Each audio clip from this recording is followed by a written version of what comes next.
Get back! No!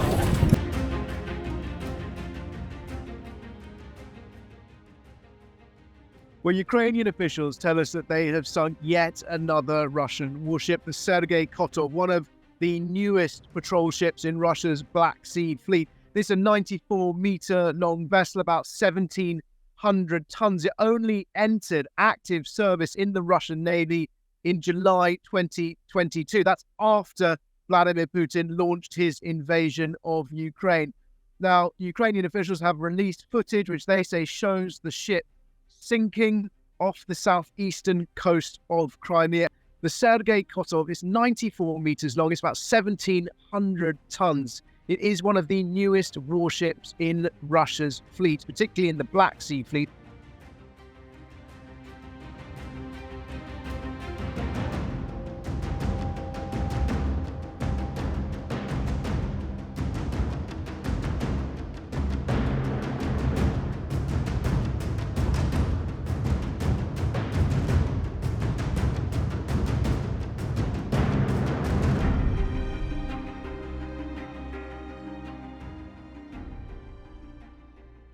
Now, we also know the Russian officials were forced to close the Kerch bridge. That is Vladimir Putin's prized infrastructure project that links the east coast, the eastern tip of occupied Crimea, to Russian territory at Kerch. Now, that may have been related to this attack, or perhaps as an indication of exactly where this attack took place. It comes just days after, weeks after a similar strike got the Caesar Kunikov on Valentine's Day.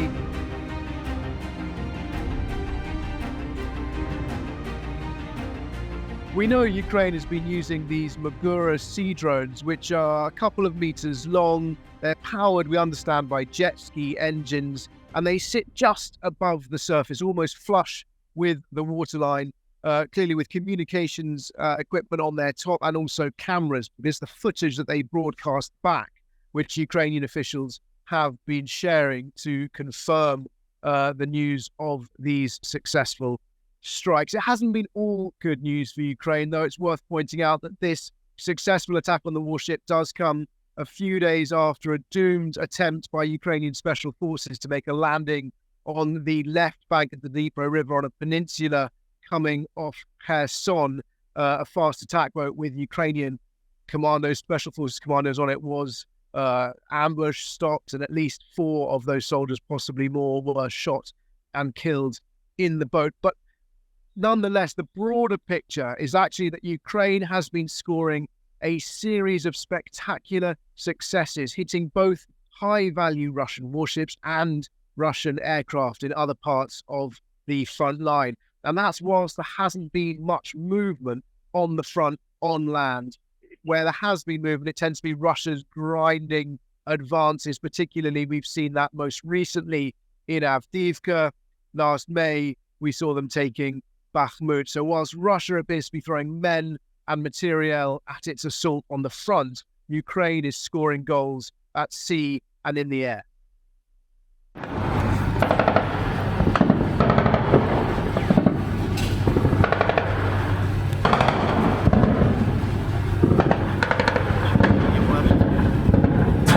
Get back! No!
it's worth pointing out that Sergey Kotov has been attacked a number of times before, but it managed, we understand, to evade or survive those attacks, details of which haven't been released. But the Sergey Kotov was a very modern warship. If you look at it, it has that sort of telltale angular look of warships designed to try and evade, sort of stealth warships, if you like, designed to try and evade radar. So what we've seen earlier is perhaps Ukraine launching successful strikes on perhaps less advanced, older warships. I mean, most notably, we've seen the Moskva, which was the flagship missile cruiser of the Black Sea Fleet, hit with Harpoon missiles and sunk in the first months of the war. We've also seen a number of those much older Rapucha-class landing ships. Now, those are 4,000-ton vessels, which are designed to carry, I think it's about 10 main battle tanks. They can drive up to the beach. Their bows open up and they can spew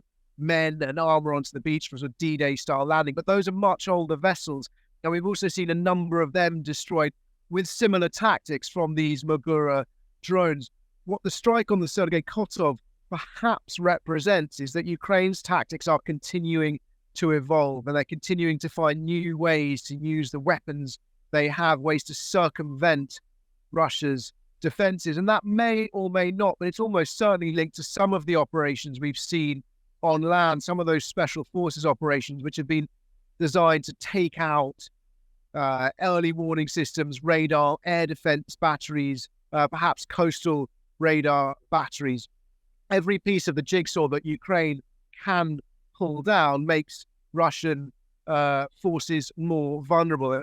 The air defense is perhaps more significant with the cruise missile strikes that we've also seen, because if we look at this in the broad brush, what we've got on the one hand is these homegrown, homemade, Ukrainian designed and produced Magura drones having devastating effects at ships at sea. In parallel, we've seen the British and French-donated Storm Shadow and Scalp cruise missiles, which are some of the most high-tech missiles that Ukraine has been given by its Western allies. Those missiles have been evading Russian air defenses, landing inside Crimea, hitting static targets. Mostly, we saw them hit a Kilo-class submarine and another landing ship. Those were both in dry docks, and they weren't moving. These missiles have also been used to hit the headquarters of Russia's Black Sea Fleet. But taken together, cruise missiles attacking from the air, the sea drones attacking from the sea, both finding ways to circumnavigate, to invade Russia's defenses, and clearly having a huge impact. In terms of how humiliating it is for Vladimir Putin, well, I suppose in one sense that depends on how much this is being reported inside Russia. But the news does tend to seep out onto the Telegram channels of the military bloggers. It is perhaps hard for him to deny. And yet, for all Russia's losses, there seems to be a sense of acceptance and determination, resignation perhaps, that Russia is going to lose huge numbers of men, huge numbers of equipment in order to just keep slogging away at this conflict. That appears to be the Russian strategy, which is just to keep throwing resources into the meat grinder.